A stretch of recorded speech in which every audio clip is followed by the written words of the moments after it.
Hello students, आज हम कक्षा 11वीं की पाठ्य पुस्तक आरोह का पाठ मियां नसरुद्दीन पढ़ने जा रहे हैं, जिसकी लेखिका है कृष्णा सोबती। ये पाठ उनका संस्मरण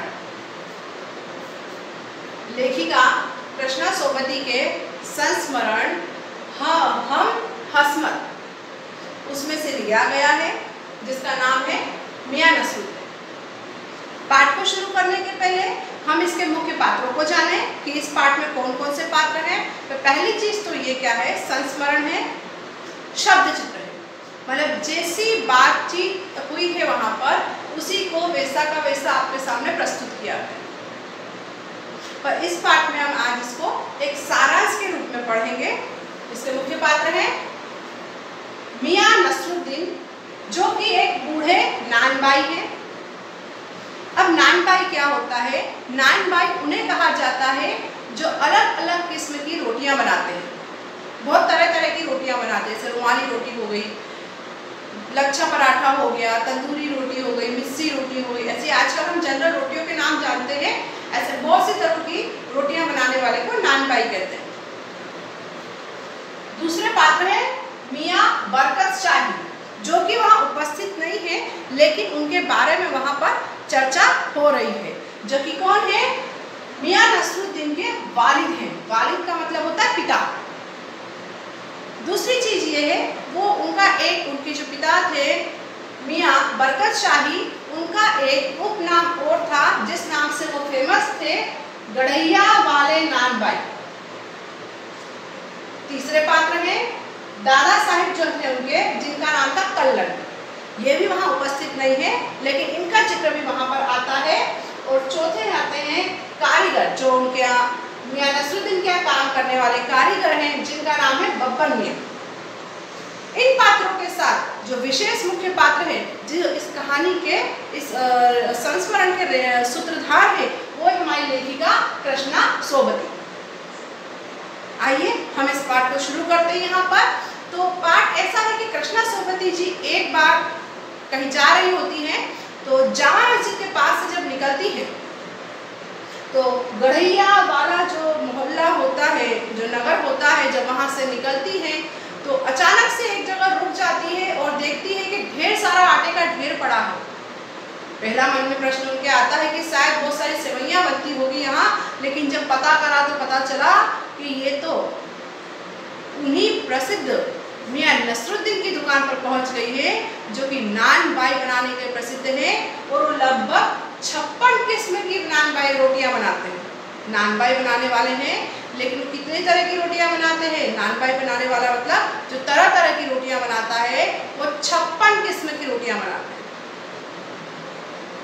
लेखिका जब उनकी तरफ जाके दुकान पर खड़ी होती है, तो अंदर एक बुजुर्ग से मियां नसरुद्दीन बैठे हुए हैं। इसलिए हमने यहाँ लिखा है कि बूढ़े नानबाई, थोड़े बुजुर्ग हो गए हैं। उनके चेहरे को देखकर लग रहा है कि हाँ, उनकी उम्र हो गई है, थोड़े से बूढ़े हैं। तो ये बूढ़ापन उनके बुढ़ापे को नहीं दिखा रहा है, ये नहीं दिखा रहा है कि वो काम नहीं कर पा रहे, वो ये दिखा रहा है कि वो कितने अनुभवी हैं, उनके पास अनुभव कितना है। वो अपनी दुकान में बैठे हुए बीड़ी पी रहे हैं, और जैसे ही लेखिका को देखते हैं तो वो उन्हें ग्राहक समझ देते हैं और पूछते हैं, फरमाइए क्या चाहिए। जैसे कोई भी ग्राहक दुकान पे आता है, जैसे पूछा आता है, तो लेखिका उनसे पूछती है कि मैं आपसे कुछ प्रश्न पूछना चाहती हूँ, क्या अगर आपके पास समय हो तो बड़ी ही तकल्लुफ के साथ, मतलब बड़ी ही परेशानी से अपना समय बिताने का कष्ट करते हैं वो कि चलो ठीक है, निकाल लेंगे थोड़ा सा समय, जैसे बड़े ही व्यस्त आदमी हैं। लेकिन फिर उनके मन में शंका होती है कि कहीं ये रिपोर्टर तो नहीं, अखबार वाले तो नहीं।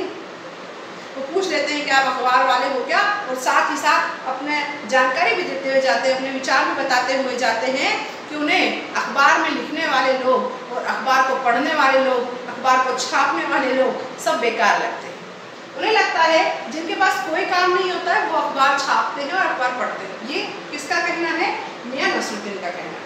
वो कहते कामकाज वाले व्यक्तियों के पास तो कहाँ समय है कि अखबार को पढ़े। लेखिका उनको दिलासा दिलाती है कि मैं ऐसी कोई मेरा इरादा नहीं है, ना ही मैं अखबार वाली हूँ, मैं तो आपका इतना जो प्रसिद्ध नाम है इसलिए जानना चाहती हूँ आपके बारे में। तो बोलते ठीक है, चलो आप आएंगे तो पूछिए क्या पूछना चाहती हैं। तो पहला प्रश्न जो लेखिका उनसे करती है कि आपने इतनी किस्म किस्म की मतलब तरह तरह की रोटियां बनाना कहाँ से सीखा। इसी प्रश्न पे बिल्कुल अपनी आंखों को फेराते हुए बिल्कुल लेखिका की तरफ देखकर बोलते हैं कहाँ से सीखा मतलब रोटी बनाना बोले तो जवाब देते हैं क्या हम नगीना साज के पास जाएंगे सीखने या आईना साज या मीना साज के पास। नगीना साज नगीने हीरे का काम करने वाला, मीना साज मीनाकारी का काम करने वाला। तो बोले उनके पास रोटी बनाना सीखने जाएंगे क्या, ये तो हमारे खानदानी है, हमारा खानदानी काम है। मतलब जो पुश्तैनी चला आता है, जो अपने परिवार काफी लंबे समय से करता रहता है उसे खानदानी काम कहते हैं। बोले हमारा खानदानी काम है।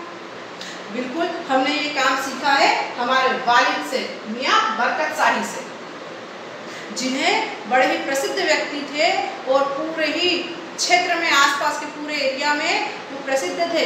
किस नाम से जाने जाते थे, गढ़ैया वाले नानबाई। मतलब गढ़ैया उस जगह का नाम है, इसलिए वहाँ के प्रसिद्ध नानबाई थे, इसलिए उन्हें गढ़ैया वाले नानबाई कहते हैं। और अपने पुश्तैनी इस कला के बारे में और बखान करते हुए उसकी उपमा बताते हैं कि हमारे जो वालिद हैं, हमारे पिता ने ये सब कहाँ से सीखा है, हमारे दादाजी से सीखा है, हमारे दादा साहब से सीखा है, जिनका नाम था कल्लर। अब इसी चर्चा में बोलते हैं कि आपने ये सब सीखा कैसे। सीखा कैसे तो बोले कैसे सीखा मतलब वो इसी प्रश्न का उत्तर साफ नहीं देते हुए वो जवाब देते हैं कि चलो से कुछ सीखना मतलब पढ़ाई करना। जैसे मान लो कि पढ़ाई करना, वो लेखिका को बताते हैं कि पढ़ाई करना। बोले पढ़ाई कैसे सीखते हैं, बच्चे का स्कूल में, जैसे वो बताते हैं मदरसा, जो कि मुस्लिम समाज का एक पर्टिकुलर स्कूल होता है, तो उसे मदरसा कहा जाता है। तो बोले वहाँ अपने बच्चे को नाम लिखा दिया, तो कच्ची क्लास कक्षा, पक्की कक्षा, फिर पहली, दूसरी, तीसरी, ऐसे बच्चा आगे बढ़ेगा। ऐसे ही होगा कि सीधा तीसरी में आ गया है तो तीसरी में आने का मतलब ये थोड़ा ना होता कि उसने कच्ची पहली, पक्की पहली, दूसरी पढ़ी। जब तक बच्चा कच्ची, पक्की, पहली, दूसरी सब नहीं पढ़ेगा तीसरी कक्षा में, मतलब तीसरी जमात में, और कैसे पहुँचेगा। तो वैसे ही हमने पहले सब कुछ काम करा, हमारे वालिद के यहाँ, मतलब हमारी दुकान पे पहले हमने काम करा। हमने भट्टी में लकड़ियाँ डाली, भट्टी में आग सुलगाई, आटा लगाया, पानी डाला और तरह तरह के छोटे मोटे सारे काम सीखे और उनकी शागिर्दगी में रहे। मतलब उनके शागिर्द बने, मतलब शागिर्द मतलब ये होते हैं जो गुरु के साथ रहकर उनके नक्शे कदम पर चलते चलते उनसे ज्ञान प्राप्त करें। और उनकी शागिर्दगी में हमने ये सब सीखा उनसे। ये सब आसान नहीं था कि हमने रातों रात सीख लिया, ये एक एक करके हमको सीखना पड़ा। सीधे रोटियां बनाना नहीं सीखी हमने, दुकान पर आकर आज रोटी बनाना, बेचने तक हमने बहुत सारे हमारे ऐसे छोटे छोटे कदम रहे हैं, तब हम आज इस जगह पर आकर बैठे हैं। ये सारा महत्व बताते हुए वो शिक्षा का महत्व को यही बताते हैं कि भैया किसी भी चीज़ को सीखने के लिए उसका एक क्रम होता है, पहले उस क्रम के द्वारा ही उस चीज़ को हम सीख सकते हैं। इन्हीं सब प्रश्नों के सिलसिले में जब अगला प्रश्न हमारी लेखिका करती है कि जो आपके वालिद इतने प्रसिद्ध थे, आपके दादा कल्लन जी इतने प्रसिद्ध थे, तो क्या खासियत और कुछ बताइए उनके बारे में, आपने कुछ उनसे खास शिक्षा ली हो, तो कुछ उनने कुछ आपको ऐसा ज्ञान दिया हो जो तुम्हें आज भी याद हो। तो बोले ज्ञान क्या, हर बात पे डांट फटकार जो होती थी वो सब ज्ञान ही होता था। जैसे अपन बड़े बुजुर्गों के बारे में बात करते हैं, वही सब अपने वालिद के बारे में बताते हैं। और फिर एक खास बात जो बताते हैं कि एक खास चीज़ के बारे में बताते हैं, अपने दादाजी की तारीफ करते हुए बताते हैं, एक खास चीज़ का नाम लेते हुए बोलते हैं कि हमारे दादा साहिब बादशाह के यहाँ पर उनके किचन में, मतलब उनके रसोई घर में काम करते थे, उनके खास रसोई थे। तो एक दिन बादशाह ने फरमाइश करी, मतलब आदेश करा कि इच्छा करी कि कुछ खास चीज़ खाना है, कुछ खास बनाओ। तो उन्होंने ऐसी खास चीज़ बना के खिलाई जो ना आग में पकती है ना ही उसमें पानी डलता है। और वो खास चीज़ क्या है जब लेखिका ने पूछा, फिर लेखिका ने ये पूछा कि उन बादशाह का नाम क्या है। तो बस बिना कर उस पर मियां नसरुद्दीन बताने लगे, बादशाह बादशाह होता है, नाम में क्या रखा है। कोई भी बादशाह तो बादशाह होता है।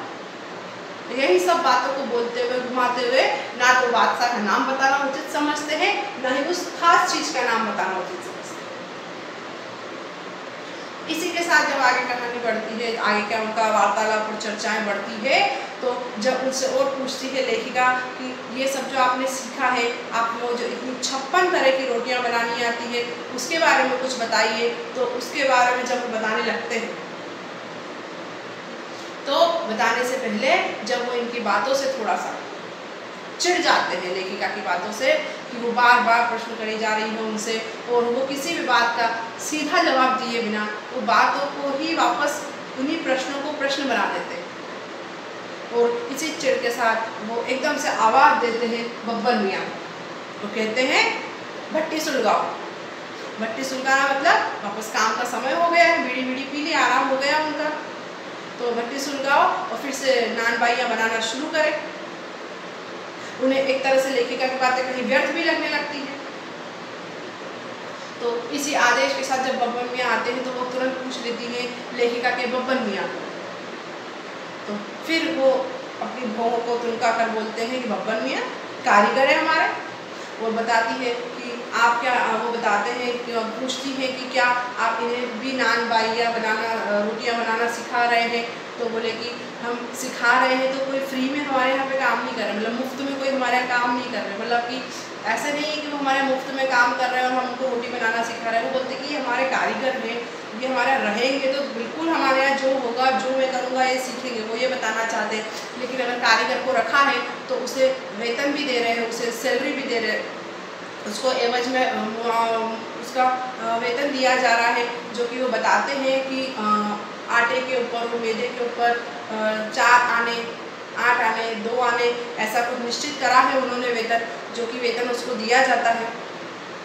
बब्बर मियाँ की बात बताने के बाद तुरंत वो जब प्रश्न आता है कि आप कितने कितने प्रकार की रोटियां बना सकते हैं, तो उसमें बड़ी ही शान के साथ कुछ नाम गिनवा देते हैं। मियाँ नसरुद्दीन, बाकरवानी, बाकरखानी, शीरमाल, ताफ्तान, बेसनी, खमीरी, रुमाली, गाव, दीदा, गाजेबान और तुनकी रोटी। जैसे ही तुनकी रोटी का नाम आता है उनके चेहरे पर अलग से एक चमक आ जाती है और वो बताते हैं कि तुनकी रोटी इतनी खास है कि वो पापड़ से भी पतली होती है।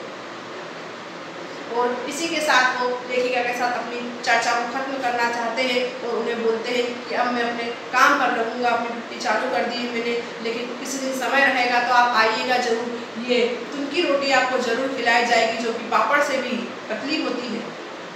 लेकिन साथ ही उन्हें ये भी दुख होता है कि इन सब कलाओं का अब समय में महत्व खत्म हो चुका है। आजकल के इन रोटियों को खाने की बजाय मोटी मोटी तंदूरी रोटियों को खाना, भारी भारी रोटियों को खाना पसंद करते हैं, जिसका उन्हें अफसोस है। और इसी के साथ हमें भी इस बात का अफसोस है कि इस प्रकार की जो कलाएं हमारे भारत में बहुत ही विरले हैं, जो आज हमें देखने को नहीं मिलती है। तो जो कि मियाँ नसरुद्दीन जैसे कलाकार हैं अगर उसके, तो ये आगे तक सिखाई जाए और इसको आगे बढ़ाया जाए। इस तरह का अफसोस दुख हमें भी है कि ये आज के समय में इनको इतना प्रोत्साहन नहीं मिलने की वजह से ये कुछ कलाएं हमारे भारत की ऐसी है जो भारत की है या बाहर से आई है, लेकिन वो धीरे धीरे लुप्त होती जा रही है। आशा है आपको ये पाठ सारांश के रूप में अच्छे से समझ में आया होगा। जो बोर्ड पर लिखी हुई जानकारी है इसका आप स्क्रीनशॉट ले सकते हैं। धन्यवाद।